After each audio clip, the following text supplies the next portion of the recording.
Good morning, friends. Let's sing a song together. It's called Sacred Circle by Heather Pearson. And we sang it, I don't know, but it's been more than a few years ago. So we might have to get it back into our head. I am entering into a sacred circle, entering into a sacred space. I will open my heart and quiet my mind, for the blessings about to unfold, for the blessings about to unfold. Try it with me. I am entering into a sacred circle, entering into a sacred space. I will open my heart and quiet my mind, for the blessings about to unfold, for the blessings about to unfold. And I think we need some percussion to go with that. So just hold up your hands if you want a percussion. What do you want, shaker drum? This thing? Okay. A big drum, anyone? This is your chance. A big drum. Some shakers. You'll have to aid. It's a good sound. I got one more coming.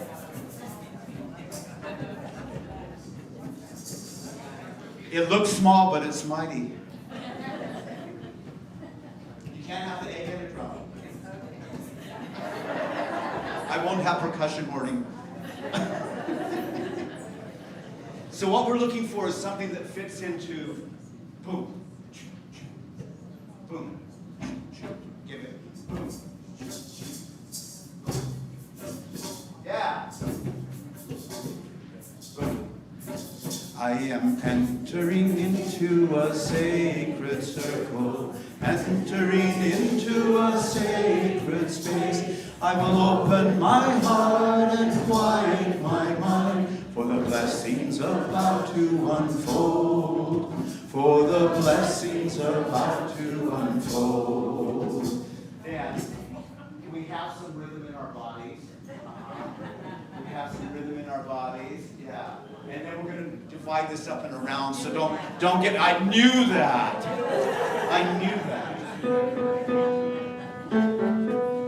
One more time all together with the drums. Get the drums going, ready, and boom.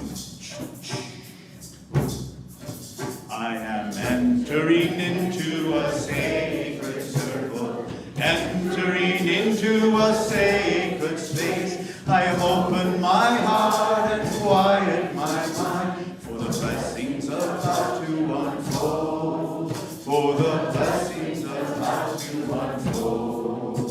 Sarah, do you feel like you have it? Will you help lead this side? All right.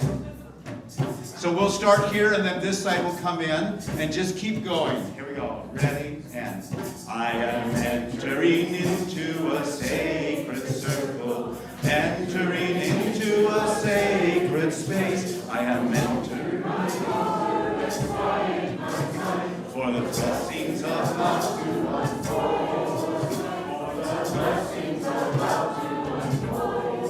I am entering into a sacred circle, entering into a sacred space. I am entering my heart and quiet my mind, for the blessings about to unfold, for the blessings about to unfold. I am entering into a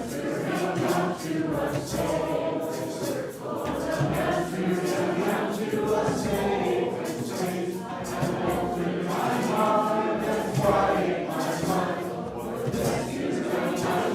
for the blessings about to unfold, for the blessings about to quiet my mind, for the blessings about to unfold, for the blessings about to unfold. We can have some shaking. There we go. Thank you. You can just put the drums by you and we'll collect them later. Thank you. Good morning. Welcome to the Olympia UU congregation. Our community envisions an interconnected world that is loving, just, and healthy. We commit to live out our mission to welcome and wonder, embrace and empower, bridge and become. Thank you for joining us today. You are welcome here just as you are. Whatever beliefs sustain you, whomever you love, however you understand and express your identity, and in all the ways that you are still becoming the person you will be. My name is Alicia Seegers Martinelli. I use she, her pronouns, and I am a member of the worship arts team. Leading worship with me today is our guest minister, Reverend Nancy Reid-McKee, Troy Fisher, our music director, and Reverend Sarah Lewis, the director of community and faith development. Reverend Nancy attended the Starr King School for ministry along with our Reverend Mary Gear, and they graduated in 2018. She recently retired from the Northlake UU Church in Kirkland, Washington, and she serves our faith tradition as chair of the UU Commission on Social Witness. Here are a few things you should know about our service today. We are streaming live on Zoom and YouTube, and this service is being recorded. For those here in the sanctuary, you can see the sometimes creative subtitles up here on the screen. And we also have fluffy chairs and activities for the many hands so everyone can feel comfortable. We are a multi-generational community and we value our young ones. Kids, babies, teens are all welcome here in the sanctuary. There is also nursery care and a storytime program for children in the classroom wing just down the hall. We are grateful for the many hands that helped make worship happen this morning. Thank you to all who contribute in so many ways. After the service, everyone will have the chance to discuss reflection questions offered by Reverend Nancy. And for those online, we invite you to go into a Zoom breakout room for a virtual coffee chat. For those in person, please feel free to stay for coffee and fellowship in the Commons after the service. At 11:30, after the coffee chat, please return to the main Zoom room or here in the sanctuary for a forum on One Parish, One Parishioner. This is an organization that matches faith communities with incarcerated people for relationship and support in re-entry post-incarceration. And it is time to register for the Soul Matters groups that meet monthly to reflect on the theme of the month. Some groups are about to begin, but still have a couple of openings, and there are 4 groups that have not met their minimum registration numbers yet. Find the groups on the website or talk with Reverend Sarah if you have any questions. On Sunday, September 29th at 1 p.m., Peter Jabin will return with another grief workshop called Earth Grief.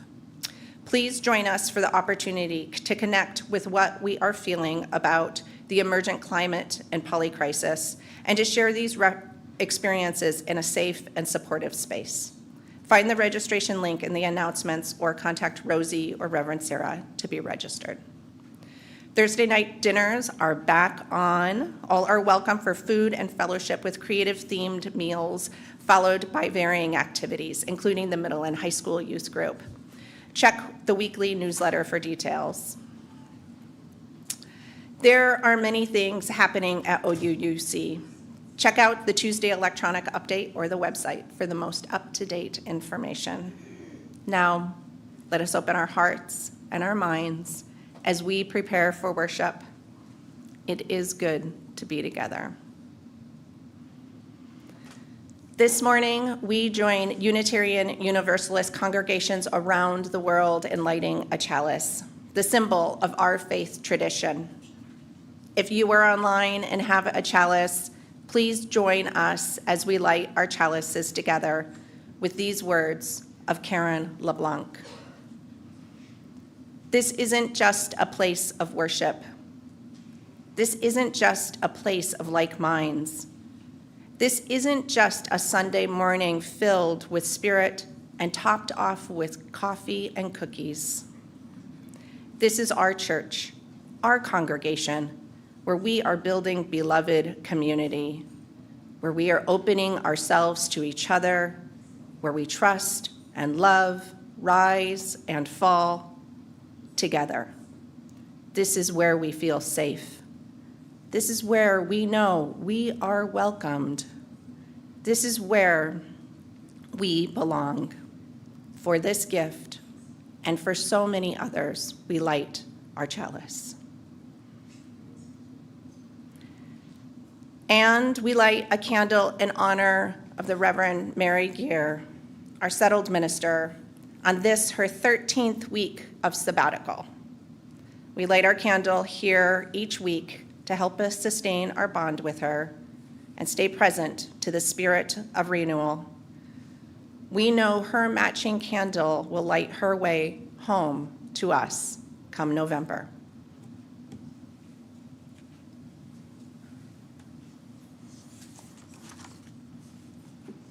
I'm the Reverend Nancy Reid-McKee. I use she, her pronouns. I am a short, older woman wearing a brightly colored stole today and a white tunic. I call you to worship with these words. When I get my glasses on.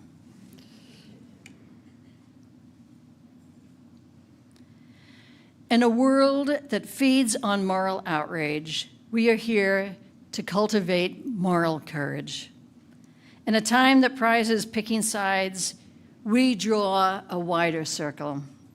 And in a culture that teaches us to get for what we give and ask, what's in it for me, we come to practice generosity and to remember we are all in this together. In the midst of life's bitterness, we choose to sing, to give thanks, to laugh together, and to be keepers of beauty, to offer a place of belonging for all who come in gladness and in pain, to resist the push to the next moment and the next and the next, to slow down, to breathe more deeply, to feel a part of something greater. For this hour, in this space, let us be the change we wish to see. Come, let's worship together. Let's sing together. Hymn number 360, Here We Have Gathered. I invite you to rise in body and our spirit. If you're joining us online, you can find the lyrics posted in the chat.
Good morning.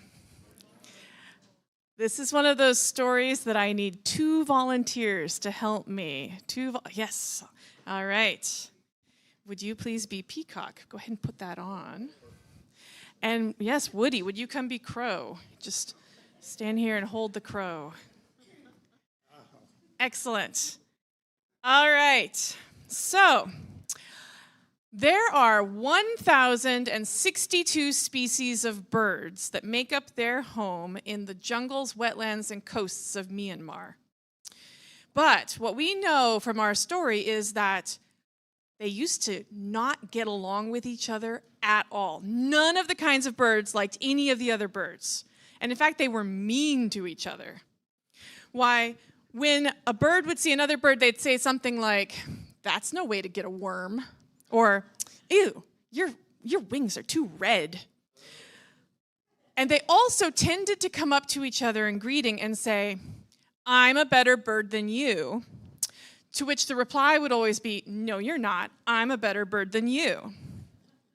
And this went on like this. No one was friendly. No one was kind. They didn't help each other. It was just quarreling nonstop.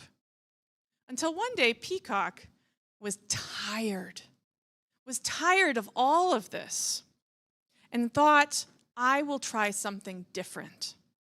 And so that day, when Crow came along, Peacock looked at Crow and said, "Crow, you're a better bird than I am. Why, it's nice to see you today." And Crow was very taken aback. But felt something warming in their heart at being greeted like this. And so Crow tried in response and said, "Peacock, why, no, you're a better bird than I. How lovely it is to see you today." And Peacock felt a warm feeling in their heart. And so they started to talk to each other. And they realized that they had things in common and that they liked each other. And so they thought, let's try an experiment. Let us try to live side by side for a while and continue talking to each other. And so they did. And they discovered that, in fact, life was more fun and enjoyable this way, and that they could help each other. And they started to say things like, like one day when Peacock got really big to scare away a predator, and Crow noticed, Crow said, "Wow, Peacock, you are so good at that. That was a clever way to get rid of an enemy." And then one day when Crow was building a nest, Peacock noticed and said, "Wow, Crow, those sticks are going to make a really strong nest. But, I wonder, have you thought about a way to make it softer?" And Crow looked at the nest and thought, and then looked at their chest and said, "Oh, yeah," and pulled out some little downy feathers and lined their nest. And Peacock said, "Oh, that's going to be lovely." And Crow said, "Yes, I know." And they were having a great time living like this. And they realized that when they talked to each other like this, it was easier to learn new things. But the other birds were confused. The other birds were watching Peacock and Crow, and they're like, "What are they doing?" And so they decided to test this friendship. So all the other birds went to Peacock, and they said, "Peacock, what are you doing hanging out with that weird crow? Like, ew."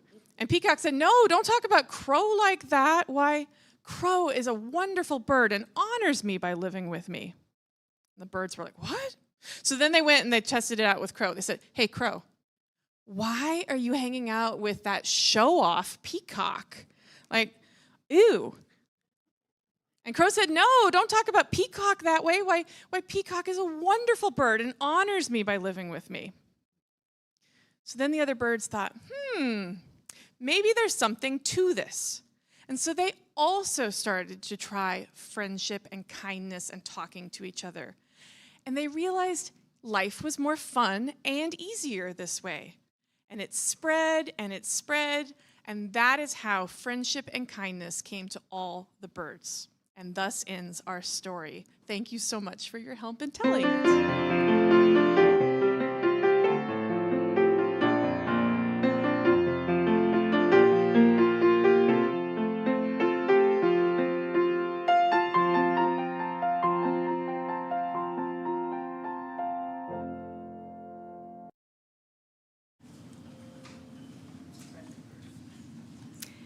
Each Sunday, we engage in the spiritual practices of generosity and gratitude by joining together in service to our community and to something greater than ourselves.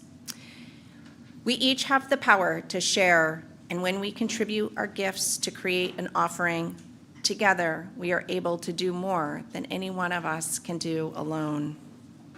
We also express our gratitude for the gifts that life has given us, for this network of relationships in which we live, and for the presence of this community. If you are new or visiting for the first or second time, you are our guests, and we do not expect you to contribute.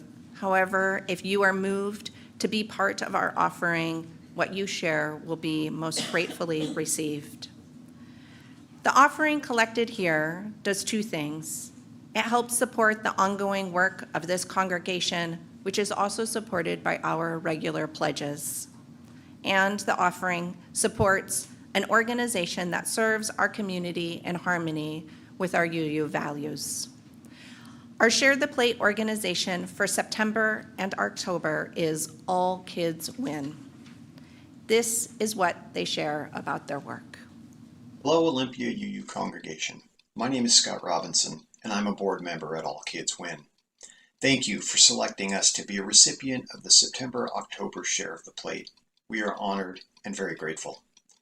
All Kids Win is a small, all-volunteer-run nonprofit organization. At All Kids Win, we envision a community in which hunger never gets in the way of student success.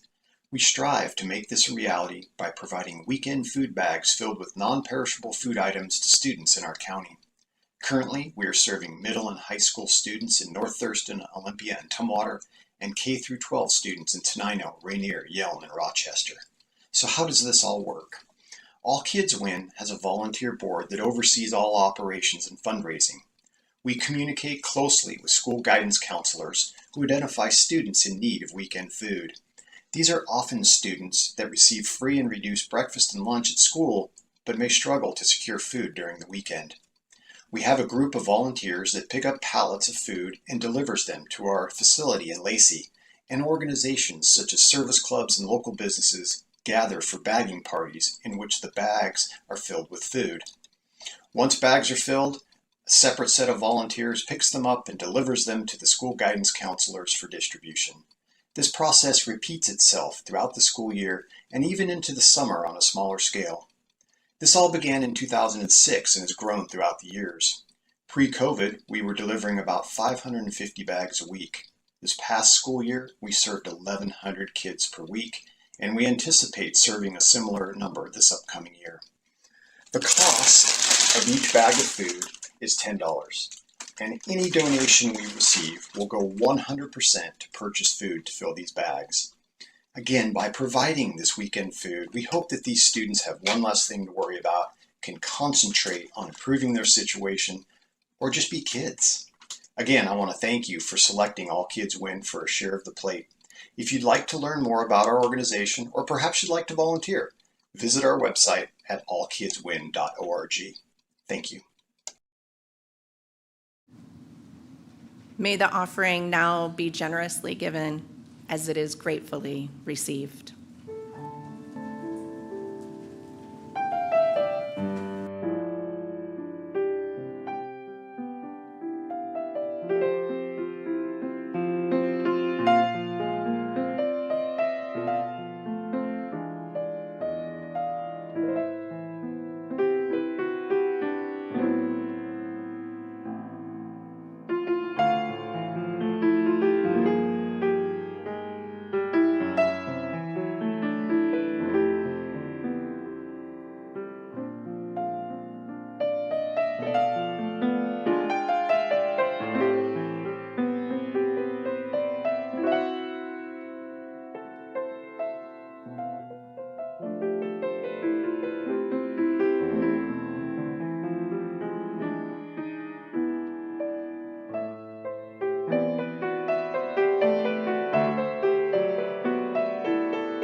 Thank you for your generous gifts. We came together this morning bringing all that is in our lives. Let's open our hearts to the complexity of life as we place stones in the water of community. You will hear a drum beat as we share today. It brings into our awareness that our individual's heart beat, and together we create the heartbeat of community. Right now, I invite you to take a breath as we open our hearts to receive the complexity of all that is in our lives and our communities today.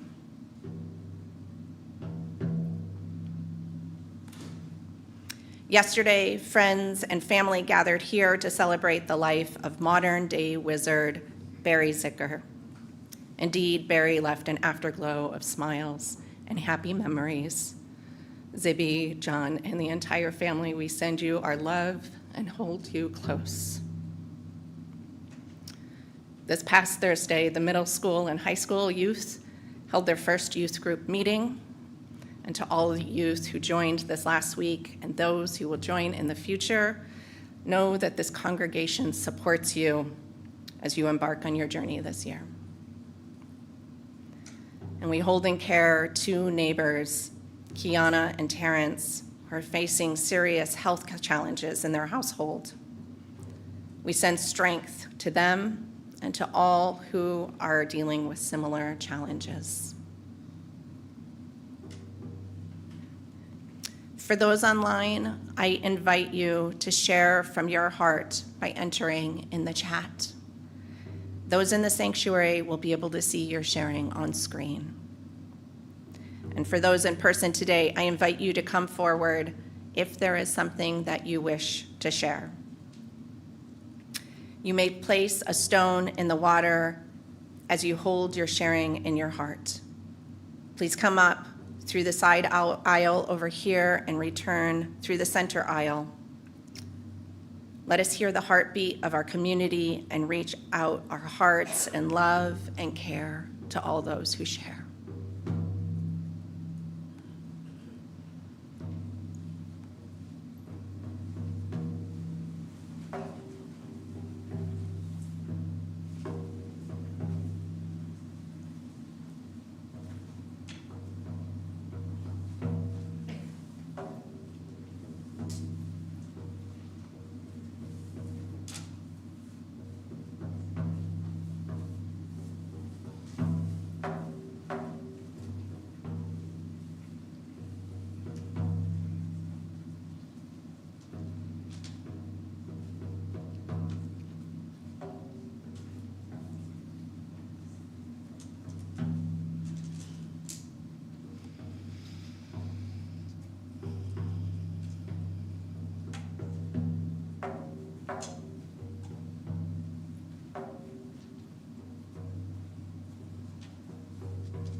We place a stone in the water for all that has been shared online, shared from the heart.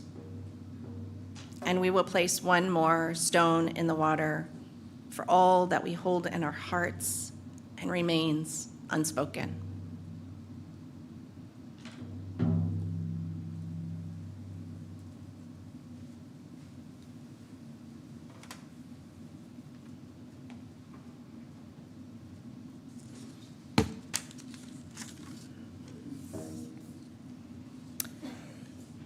Please be in whatever way is comfortable for you for prayer or meditation.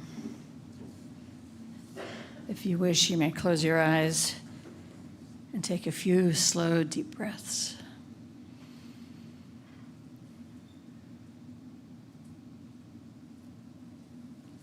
For the next few minutes, there's nothing for you to do, nowhere to go. Nothing to accomplish. This is a time simply to be with yourself. As you breathe in, imagine yourself sitting in a room meditating.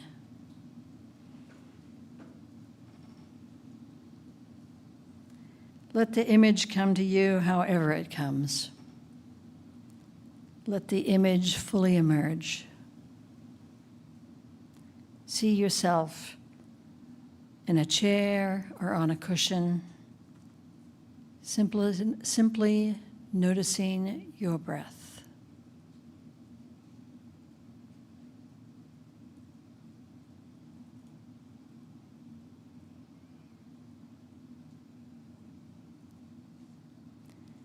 As you settle into the image, you hear someone open the door to the room, walk in, and sit in front of you.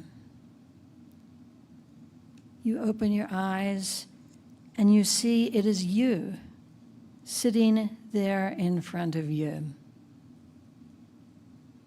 Somehow, in an instant, the entire story of this person is known to you. You know all the ways they have suffered, has been betrayed, has betrayed others. You know all the moments of despair and loneliness. You know all the places of shame, of neglect, loss, and death. And you say to yourself, this person knows suffering. In this moment, sensing this person's sorrows in your heart, simply radiate loving kindness to the one sitting in front of you, to yourself.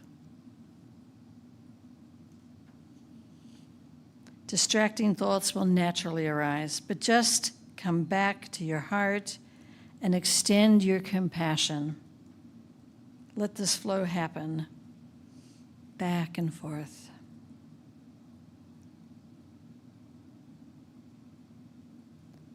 And say to yourself, may you be happy. May you be free of suffering. May you know peace. And now let this image fade and allow the next closest person in your world to take that seat. It may be your spouse or partner, your child, a parent. This person too knows suffering and is therefore worthy of your compassion. Offer this person your loving kindness for a few minutes.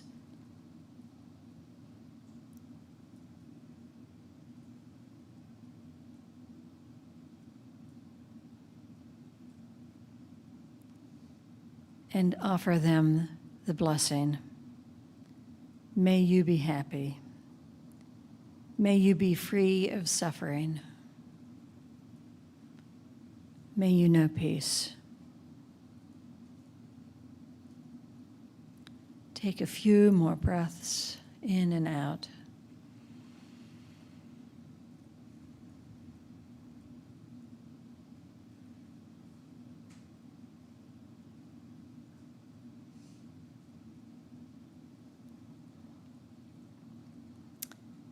I invite you to open your eyes and bring yourself back to this space.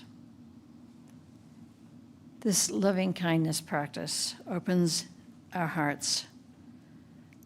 The Buddha was wise to have us begin with ourselves, the person for whom we often have the most difficulty extending our compassion to. And then we move the practice to those in our lives, those others. This is especially healing when we can focus our compassion on someone we are having a difficult time with.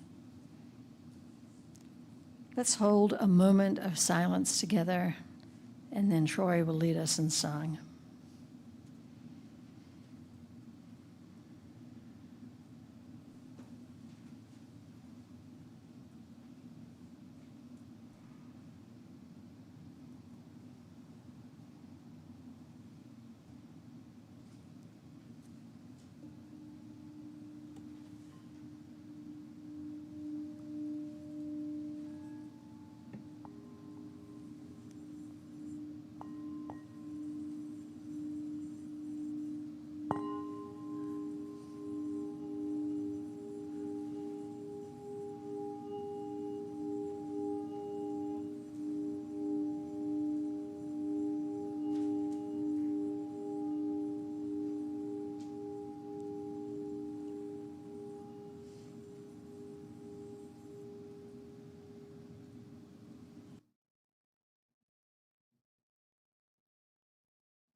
Let's sing hymn number 1031 together, sitting. Filled with loving kindness. May I be filled with loving kindness. May I be well. May I be filled with loving kindness.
Today's reading comes from Sebastian Junger's book, Tribe. In the fall of 1986, just out of college, I set out to hitchhike across the northwestern part of the United States. I'd hardly ever been west of the Hudson River. In my mind, what waited for me out in Dakota and Wyoming and Montana was not only the real America, but the real me. That's how I wound up outside Gillette, Wyoming one morning with my pack leaned against the guardrail and an interstate map in my back pocket. Semi-trucks rattled over the bridge spacers and hurtled on towards the Rockies, 100 miles away. In my pack, I had a tent and a sleeping bag, a set of aluminum cook pots, and a Swedish-made camping stove that ran on gasoline. That and a week's worth of food was all I had with me outside Gillette, Wyoming, that morning when I saw a man walking towards me up the on-ramp from town. From a distance, I could see that he wore a quilted old canvas union suit and carried a black lunchbox. I took my hands out of the pockets and turned to face him. He walked up and stood there, studying me. His hair was wild and matted, and his union suit was shiny with filth and grease on the thighs. He didn't look unkindly, but I was young and alone, and I watched him like a hawk. He asked me where I was headed. California, I said. He nodded. How much food you got, he asked. I thought about this. I had plenty of food along with the rest of my gear, and he obviously didn't have much. I'd give food to anyone who said he was hungry, but I didn't want to get robbed. And that's what seemed was about to happen. Oh, I just got a little cheese, I lied. I stood ready, but he just shook his head. You can't get to California on just a little cheese, he said. You're going to need more than that. The man said that he lived in a broken-down car and that every morning he walked 3 miles to a coal mine outside of town to see if they needed fill-in work. Some days they did, some days they didn't, and this was one of the days they didn't. So I won't be needing this, he said, opening up his black lunchbox. I saw you from town and just wanted to make sure you were okay. The lunchbox contained a bologna sandwich, an apple, and a bag of potato chips. The food had probably come from a local church. I had no choice but to take it. I thanked him, and I put the food in my pack for later, and I wished him luck. And then he turned, and he made his way back down the on-ramp towards Gillette. I thought about that man for the rest of my trip. I thought about him for the rest of my life. He had been generous, yes, but lots of people are generous. What made him different was the fact that he'd taken responsibility for me. He'd spotted me from town and walked a half mile out a highway to make sure I was okay.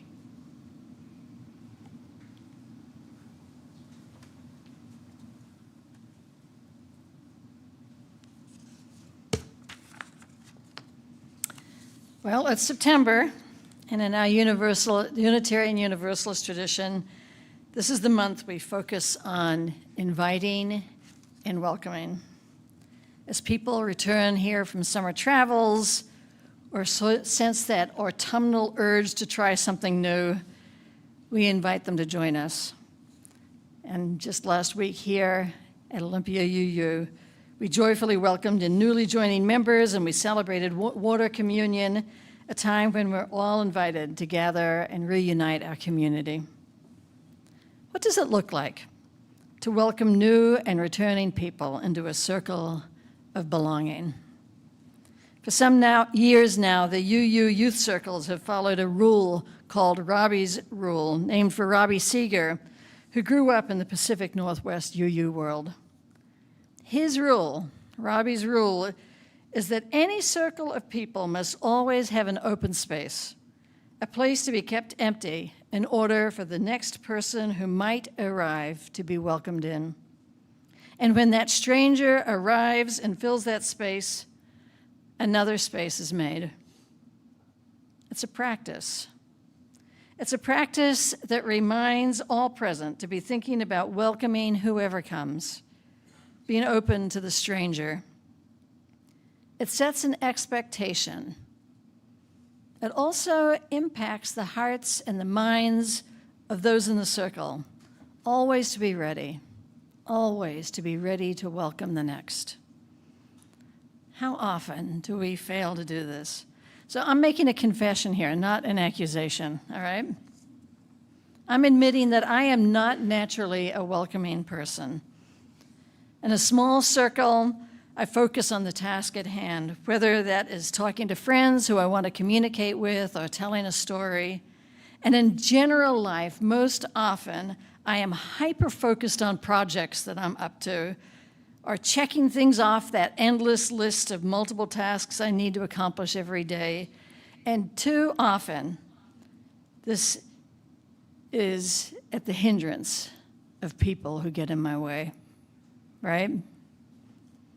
I may be impatient with the receptionist who can't answer questions, or abrupt at the salesperson who makes a mistake, or perhaps worse, I may not even notice them. When I recognize my behavior, I am horrified. It is not who I want to be. What I feel is empathy. I feel interest. I feel affection. But I don't always act according to my heart.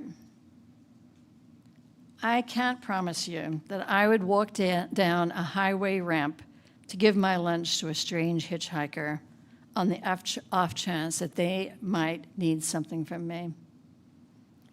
Welcoming is noticing and including those who we don't yet know.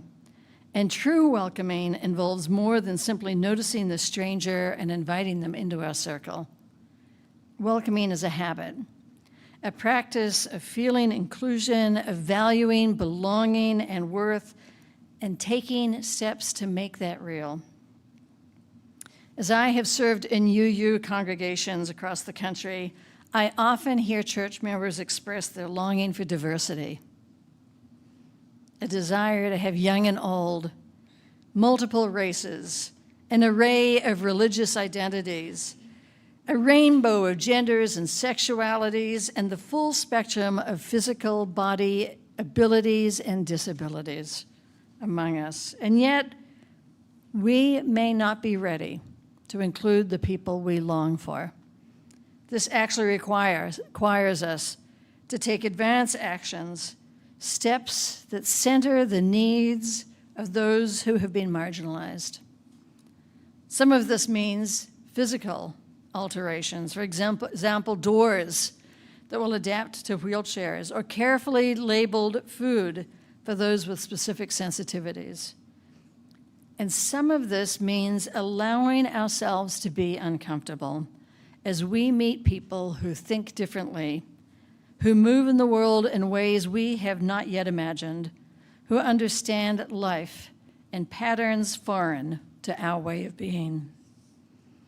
We cannot expect a diverse group of people who will come here to be like us, but we can hope for an array of people who will challenge and change us individually and collectively. Opening space in our circle means the circle will change. Barbara Taylor Brown, in her book, Altar in the World, devotes a whole chapter to the spiritual practice of encountering others.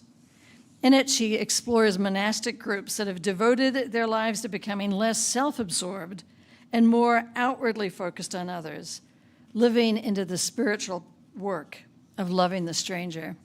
She writes these words: "The world's great religions have always required communities of people to make them work. Whether they call themselves congregations, covens, ummas, or churches, these communities are the concrete places where the concrete places where the teachings of religion are tested. Sometimes the teachings explode in people's faces. Other times, they save people's lives. Either way, The teachings mean little apart from the embodied practices of the community. Either way, the teachings mean little apart from the embodied practices of the community. I believe the new focus of our faith, our teaching about love at the center of all who we are and all that we do, might be the beginning of our own embodied practice of community. I have no doubt that all of us here contain a deep well of love for this world and for all the beings who dwell here. I also think that too often we hold back. We don't fully express that love in tangible, palpable ways, not because we're bad people, not because we even intend to hold back, but perhaps because we overthink things, right? Perhaps because we let our introversion get in the way. Abbot Pastor once said, if you have a chest full of clothing and leave it for a long time, the clothing will rot inside it. It's the same with the thoughts in our hearts.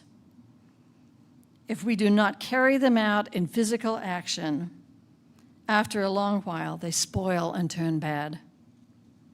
Let's take our clothes out of the chest. Let us join the practice of welcoming neighbors and strangers, physically embodying the compassion and love we feel for each other.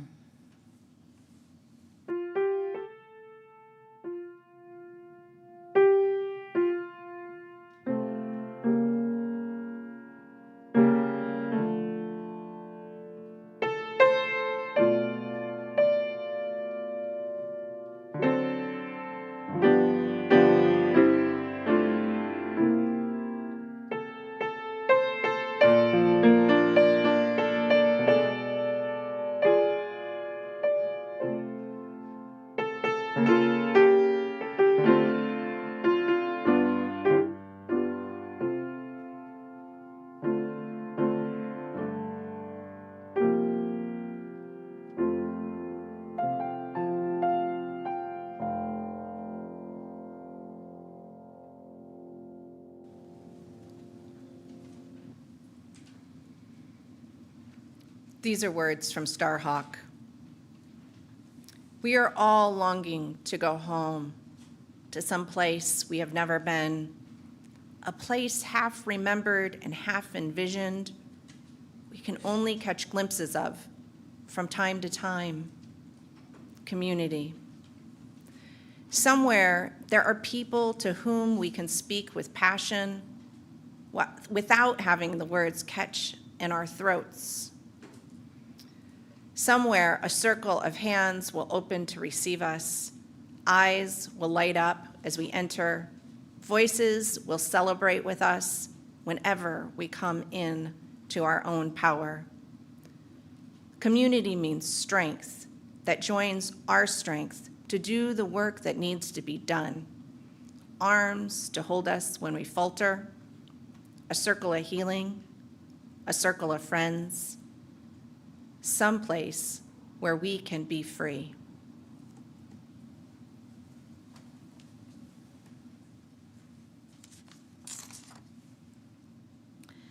Sebastian Junger, in his book titled Tribe, explores the human need to belong.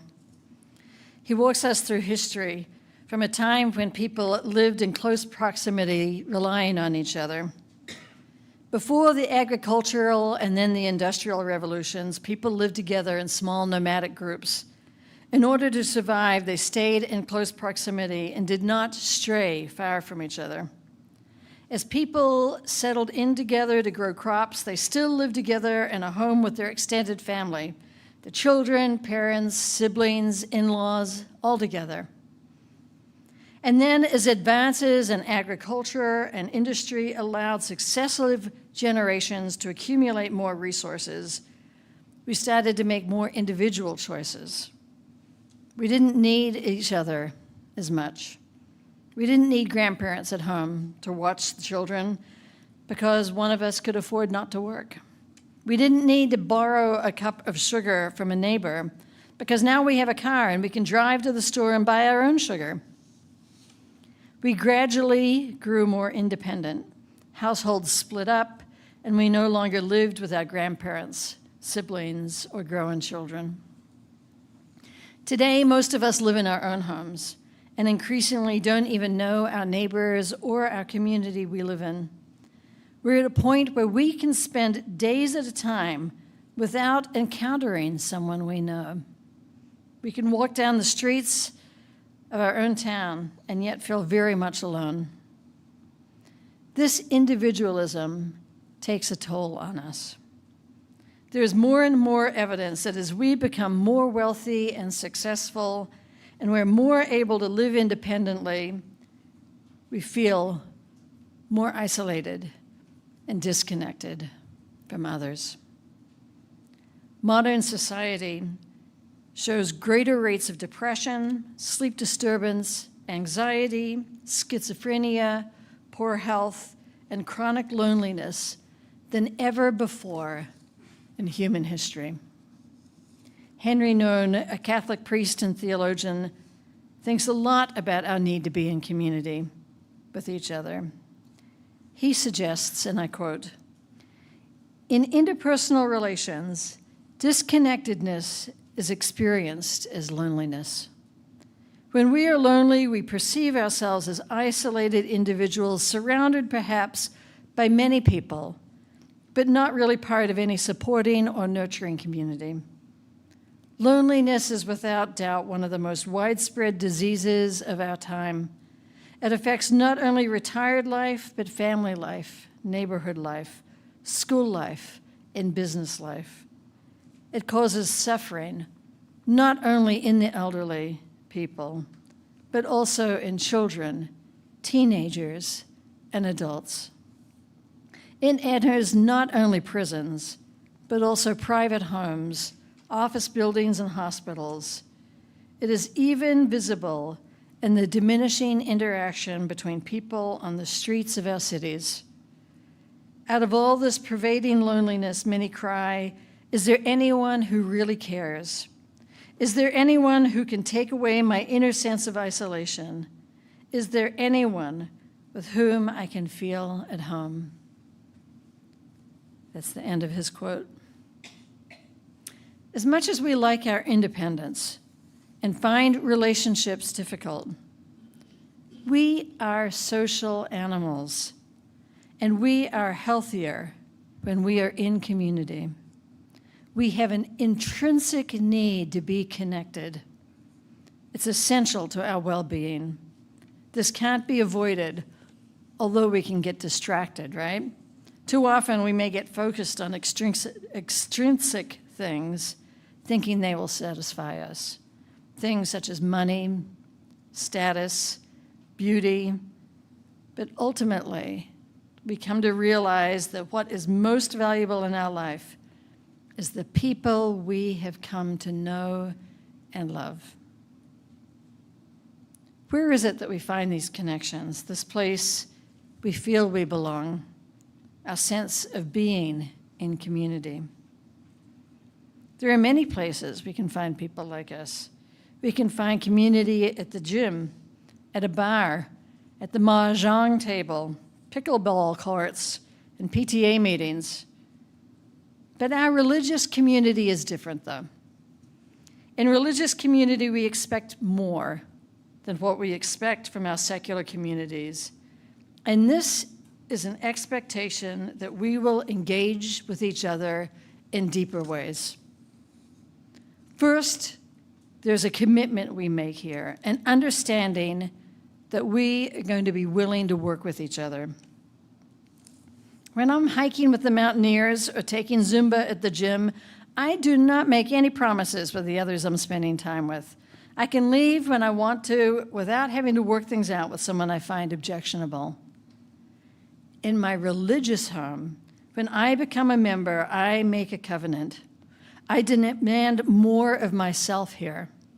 I promise to work harder to listen, to examine my beliefs, my motives, and actions. I do this because I don't want to harm or alienate the people here, because I actually want to be an authentic person, a caring person.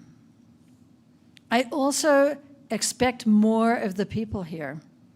I have a high regard for the people I'm in covenant with. I trust that we intend to treat each other with worth and respect, and work to explore what might get in the way when we don't get along. I also expect my religious community to be, well, religious.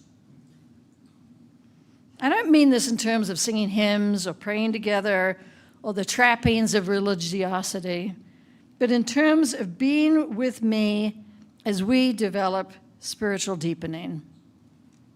The Reverend Peter Morales, who is the 8th president of the UUA, links our experience of connection directly to the spirituality of our faith. He says, "What does deep spirituality feel like to you?"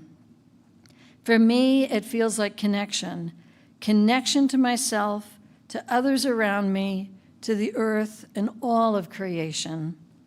Connection to myself feels like deep peace, awareness, awakeness, calmness, authenticity. Connection to others feels like compassion, community, acceptance, and enduring love. Spirituality is not an idea, it is an experience. When I experience connection, dividing lines disappear. Inner conflict gives way to integrity. The line that separates my individuality from others fades, and we become one. I find connections with my deepest self in times of solitary practice and reflection. I find connection with others in community, often in worship. All the great spiritual traditions teach this. That's the end of his quote. The final thing I'm going to mention, the thing that distinguishes our religious community from other places where we may find belonging, is our vision of a more just society. There's a willingness, almost an imperative, that calls us to look at what needs to be attended to and to work together to see what we can do. It is our recognition of our shared humanity, our larger connection to all life that leads us to be a community of justice seekers. We need community. We need religious community. We need to be connected with people who are willing to be with us each as we strive to become a whole person.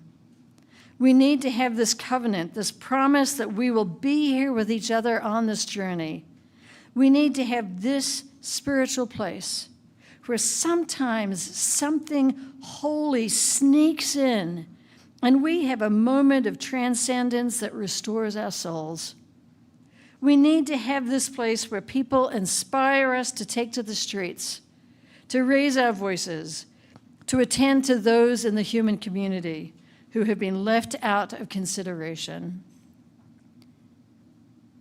We need each other, people who will walk out of their way down a long stretch of highway to offer a sandwich and check to make sure that we are each okay. Blessed be.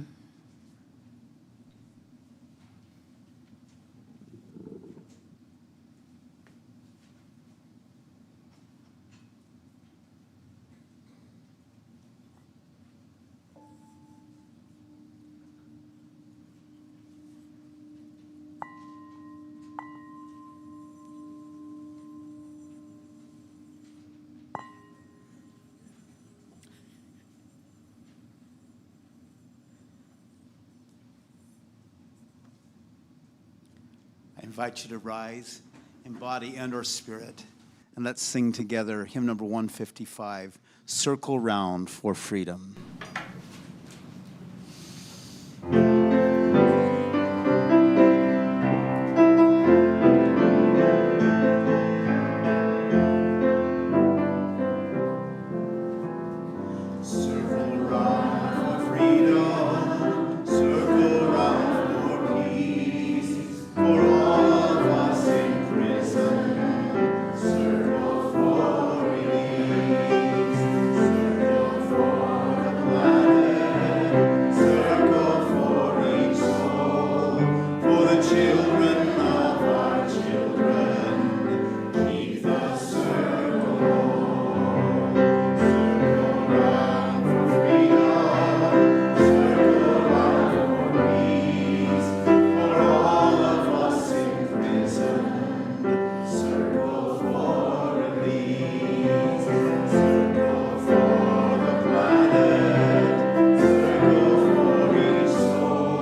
If you are in line and have a chalice or a candle, please join us as we extinguish our chalices with the words adapted by the Reverend Rick Hoyt. Go forth. Leave behind the comfort and the community of one place. Head into the anxiety and loneliness of another.